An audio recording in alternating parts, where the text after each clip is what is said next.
James was grumbling about how much work he had to do. I suppose I'm to shunt trucks and coaches as well as pull my trains, he complained. How does the Fat Controller expect me to keep my trains on time when I'm worn out from all the shunting? Here, there and everywhere. That's where I am. Rubbish, snorted Gordon. You just rush around looking busy.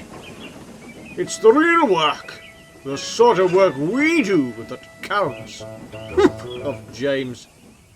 Later on, the Fat Controller came round to give the engines their instructions for the next day. James was to shunt trucks in the yard, while Edward was to take trucks of heavy stone to the harbour. Oh no, complained James. Why do I always have to do the shunting while Edward gets a nice easy run to the harbour? You can take my trucks if you like, Edward offered kindly. It'll make a nice change to do some shunting. James asked the Fat Controller, who agreed that the engines could swap duties. The next morning, James went happily to find the trucks. This is easy, he puffed as he set off for the harbour. What a lovely day I shall have!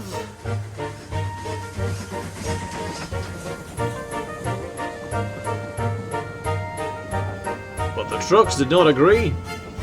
They were used to Edward pulling them. James treated them more roughly than Edward did. When they misbehaved, James made them bump into each other. James is red, sniggered the front truck to the others. And we know what red means, don't we? It means stop.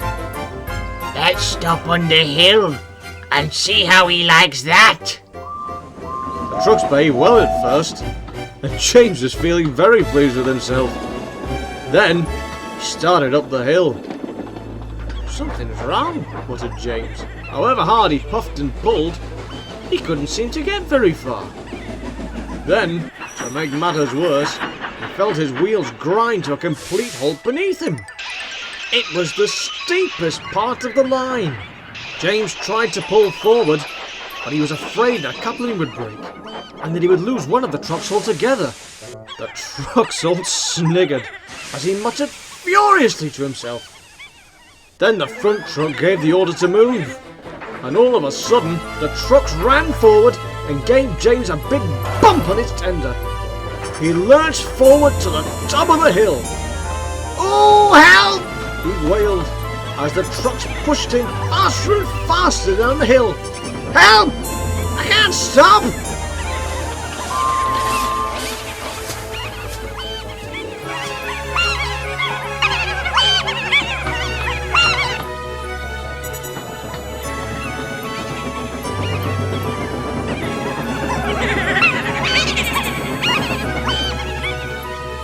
The driver, struggling against the weight of the trucks behind, put the brakes on hard.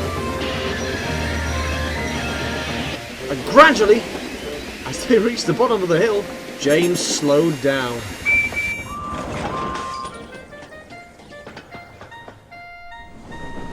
By the time James reached the harbour, he was exhausted.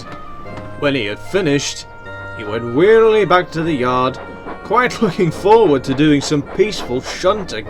Look! Here's James back after doing some proper work.